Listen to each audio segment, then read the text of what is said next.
Broadcasting live from the Business RadioX studios, it's time for Women in Motion. Brought to you by WBEC West. Join forces, succeed together. Now, here's your host.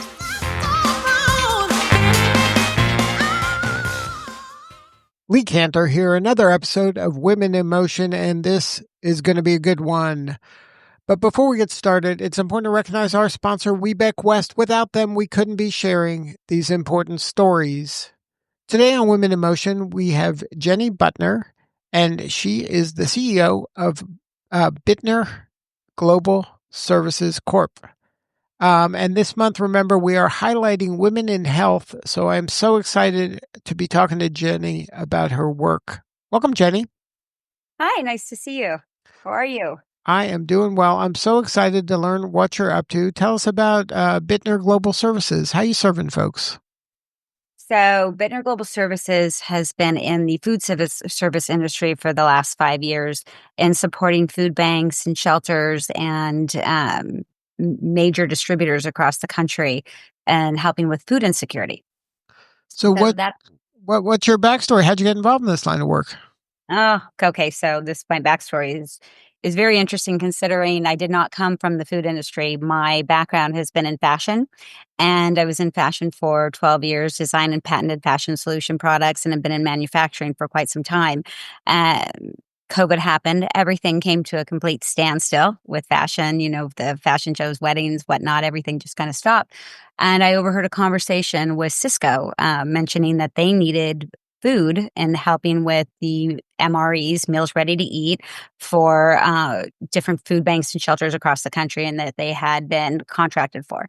And since they did not have the capability to do small scale retail shelf stable food, everything they did was in large portions, like 610 cans, 20-pound bags of pasta.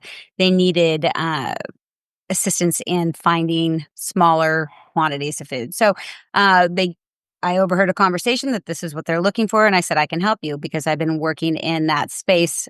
And then let me tell you how I worked in that space. So in the fashion world, I manufactured my products that I patented, and I sold them into high-end costuming, wardrobing, and boutiques across the country. And then I knocked myself off and also bifurcated the company and brought myself into discount chains like Dollar Tree, 99 Only, and so forth. So that manufacturing and that scale increased exponentially by being able to go from 600 high-end boutique stores and costume and wardrobing to now, another 30,000 stores across the country by going into the discount retail area. So that's my manufacturing background, being able to perform for all of those different categories. And so initially I heard that they needed assistance. I told them that I work with these discount retailers. They asked me if I can assist them through that process. So it got me into the food business, and then I started working directly with manufacturing or different manufacturing companies to assist us in that purchasing. So as I started to see the food start to, so people starting to get food fatigue, with a lot of these food programs, it's the same food over and over and over again. And you start to see that people who are receiving this do become fatigued with the choices that are presented to them. The choices are not always the healthiest that the government provides to them. And so I started seeing that there was a need to provide healthier choices to our community. Now, and that's how I got started. Can you talk a little bit? You kind of went over it pretty quickly, but I'm really curious about the point of you knocking yourself off. And I find that most companies are afraid to do something like that. I can only think of Netflix as one of the few that have successfully knocked themselves off to be, a major pivot, but still kind of within the same industry. Can you talk about the thought process there and the steps you took to knock yourself off so you can expand your presence? Sure. So in that fashion world, my initial products that I patented were designed to go into, like I said, high-end costuming and wardrobing, into fashion boutiques and so forth. And so once I accomplished that, that is very limiting. You're stuck now with just a specific demographics, where I really wanted to be able to provide my products to the masses. And so I created a secondary brand and I brought it to Dollar Tree and to 99 Only and Dollar General. And like I said, I bifurcated the company and created another network of opportunities for my products that just didn't sit in a high end level. So by doing that, I was really able to expand the brand. Oh, So, and that brand is Shabu Couture, and that brand has been doing exceptionally well and still does today. now, can you just walk us through what was the thought process? Like, did you hit a point where it's like, hey, this market's not big enough for our dreams. We're going to have to do something. Can you talk about how you went to that point? Because I don't know if everybody would make that same step that you took to, go into a different, whole market, knocking yourself off like you did. Can you talk about kind of the thought process, the trade-offs that you were debating about doing it? Well, as long as I was not interfering with my high end brand, then I was okay. And that's really what I was looking for. I wanted to make sure that the thought process behind it is how do I be able to increase my manufacturing capability, bring prices down, and hit a wider market. And I was not able to hit a wider market just by sitting alone in a high end retail, especially with fashion solution products. And that's what my company, and it's still my company today, Shabu, is that Shabu is designed for fashion solutions. So things that you can't see, which is, we went from food to fashion. But the, the whole basis for Shabu was to look flawless underneath the clothing that you're wearing without showing panty lines and bra straps and so forth and so on. So that was the concept all behind Shabu. And I felt like there was a much broader audience than just in your high end uh, retail, that there was a need across, all walks of life. So by providing those products to discount chains, I felt like I was giving somebody else a high end product, but at a better offering. And also, I was able to increase my capability of manufacturing at a higher level. And So, then kind of. and then Mhm. by building those relationships with those other outlets, then that kind of made sense with the food side of the business. Now you had access to a variety of markets that your food could get distributed into. So that's right. So it really, when the change of the guard happened. So I went from providing them as as manufacturer my products to saying, hey, I need to buy your products for this need. And so I did. I became, I switched hats and came out to them and said, look, I need to be able to buy these products from Meals Ready to Eat, and I need to be able to buy them at a better price, and I need them immediately. And you have access to it right now, and I need it right now, because that's what happened in COVID. All of a sudden everything was cut off immediately, and people were, without a job, without food. There was only so many people that were designated to be, what was the word that they used? We were The essential. essential. We were, yeah, who was an essential worker, who wasn't an essential worker. And so, everybody was pretty much cut off from the food chain, or, uh, financing, having money to be able to go out and buy food. So we were picking up the pieces along the lines with some of the retailers that I had relationships with.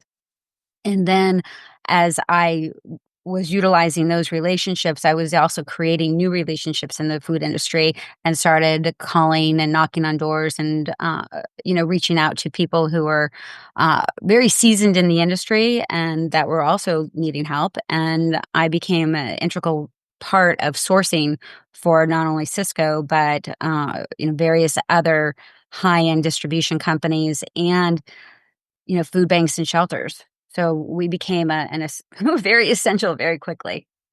Now, is there any advice you could share for other people when they're trying to elevate themselves from a vendor to a partner?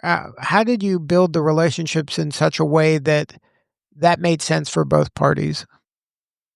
That's interesting because it wasn't super easy in the beginning. You know, this industry and I could say that about industry, every industry. Every industry has, it seems to be, your good old boys, or people who have been in the business for so long that they're an anchor there. And me coming in as somebody brand new, saying, "Look, I want to buy $500,000 worth of your product." Who are you?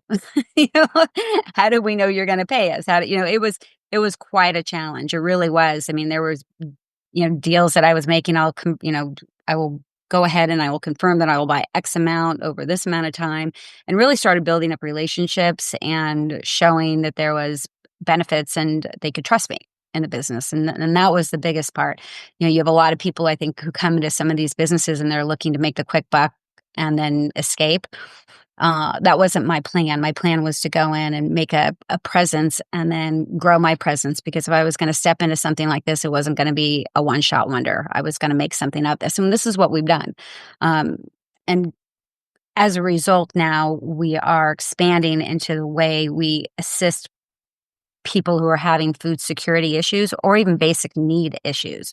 Uh, that's become a huge thing as well. As we start to see emergencies happen all across our country, one of the things that we've developed and we're deploying now is our containers with not only meals ready to eat, but your basic necessities of aspirins and laundry detergent and toothpaste and toothbrushes and things like that, all in vending machines. So that's a whole nother thing. You and I could talk for hours about some of these programs that we have, but it's really been expanding the way that we are implementing our food choices and healthier choices to the end user.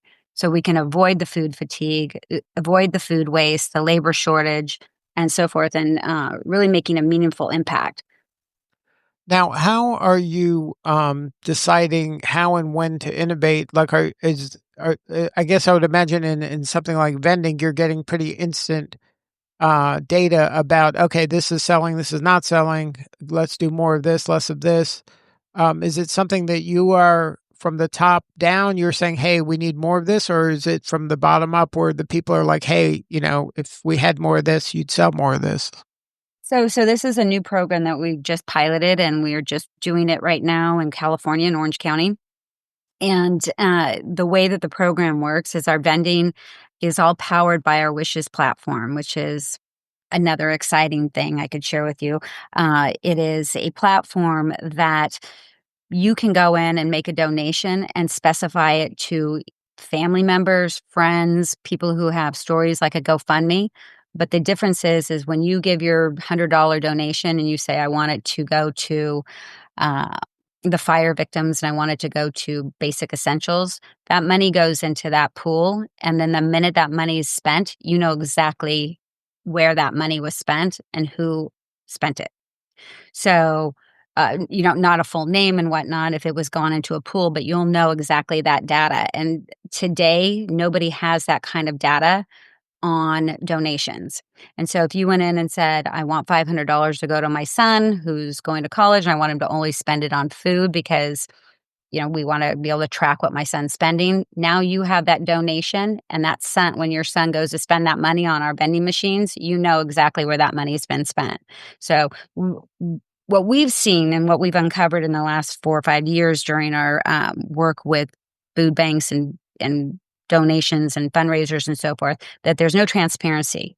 When you give that money, you don't know where that money is gone. You don't know if it's gone to food. You don't know if it's gone to liquor. You don't know, or even if the story is that you've been told has been properly vetted. I can tell you stories like Scamanda, right, on Netflix today, where people were donating and that was a complete farce. Well, everything that we're doing through our Wishes platform and through our Serve Vending program, you know exactly where every penny has been spent through the donation process.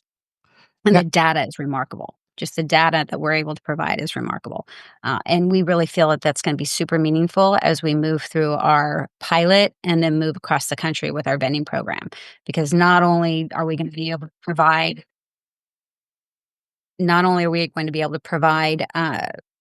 detailed data of how the money is being spent, the food choices that people are making, but we're also going to be able to provide healthy food that is either specific to people's health requirements, low sodium, gluten-free, that type of thing, but high protein, low carbs, healthy, good food that is all locally sourced. And that's been this whole program that we're developed out right now is all about community, working with local companies and really being able to provide a missing link in what is going on in today's world for food security.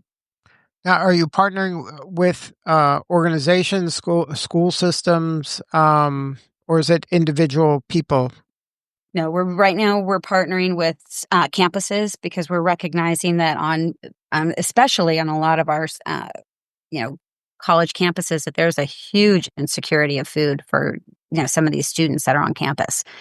We've determined just on one campus alone, I won't mention it, but here in Orange County, the one campus alone, there's 19,000 students enrolled in the school, but there's 5,000 who go without a meal a day. And so with our Wishes program and with the donations that we're able to put up into that pool, they're able to go and utilize our Wish card through our vending program and utilize that money to be able to buy food, laundry detergent, just necessities. School pen, paper, and you starting to really understand where money is being spent and how it's being, and be able to take that data and derive the information that's necessary for us to be able to take this and pilot it across the US. Now, why was it important for you to become part of the Webeck West community? How did that come about? So when I started working with Cisco, the amount of projects and sales that we were doing with them across the country, they said, "Are you certified through WeBank?" And I said, no. And I really didn't know much about WeBank at the time. And they said, "You really need to get on with WeBank. We would like you to be a Weebie." And I said, "Sure, no problem." So we signed up with WeBank, and I've been thrilled that we've been a partner with WeBank because they have been instrumental in really a lot of connections throughout the country. So what do you need more of right now? Do you need more strategic partnerships? You need more talent, more funding? What All what of the above, actually, because this particular program that we're going into is not a small program. FEMA is having a little bit of a challenge today, and I think what we've got going on today, nobody is being able to provide the type of data that we can provide. And so growing out this platform and bringing it across the country to all the different schools and campuses and shelters is where we're going. So if somebody wants to learn more, have a more substantive conversation with you or somebody on the team, what is the best way to connect? What is the website? So the best way to connect with me right now is Jenny at bgs-corp.com. They would be able to reach out to me on my email. And our website is bgs-corp.com. Be able to reach out, check out our website there. But that is what you called me on regarding my food business, right? This is what Yeah. we do.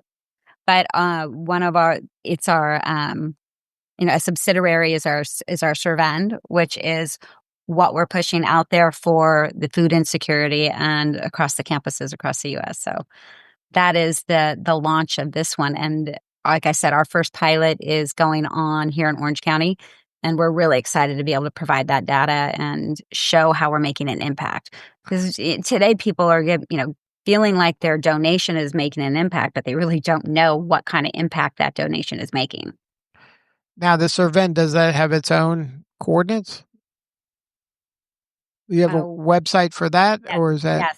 yes. That's actually it was up yesterday, and then we just took it down to add all the menus, and so that's going to be back up on, I think, on Friday. So it's being all developed out. And then who's the ideal candidate for a Servend vending? So the ideal candidate is, again, it's shelters, campuses, airports, gymnasiums, and really there's no limitations to where our vending machines can go. All right. And in order for somebody to be able to utilize our vending machine, they can use it with their regular card, or if you are somebody who is having a difficult time and going through a challenging experience, you can go onto our Wishes platform and you can get assigned. You can go in and tell your story. You get assigned a number, and then people can donate either up to your story, like a GoFundMe, or what they could do is go into a pool, like they can say, I'm in the fire zone and I need help because of whatever. And that money will go into that pool and where they can go ahead and swipe their Wishes card because now they'll have a Wishes ID on their phone and they'll be able to use that at any one of our 76,000 retailers. And they could use that just like money. And they use it just like money. And the good thing about it is, again, they get to go utilize it for what it's been designated on or designated for, right? So, if I'm donating it and I want it to go to food or I want it to go to gas or I want it to go to insurance, the minute somebody goes and they swipes it, I'm going to know where my money was spent as the donor. What an amazing story, Jenny. Such rewarding work. You must sleep well at night knowing the impact you're making. Thank you. Well, we are really excited about this program. We're really excited about being able to make an impact and help people because there's such a need today as we start to see, every time we turn around, there's something else going on where we really feel we can help people. Well, thank you so much for sharing your story today. You're doing important work and we appreciate you.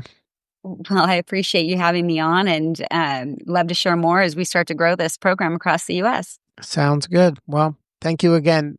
This is Lee Kantor. We'll see you all next time on Women in Motion.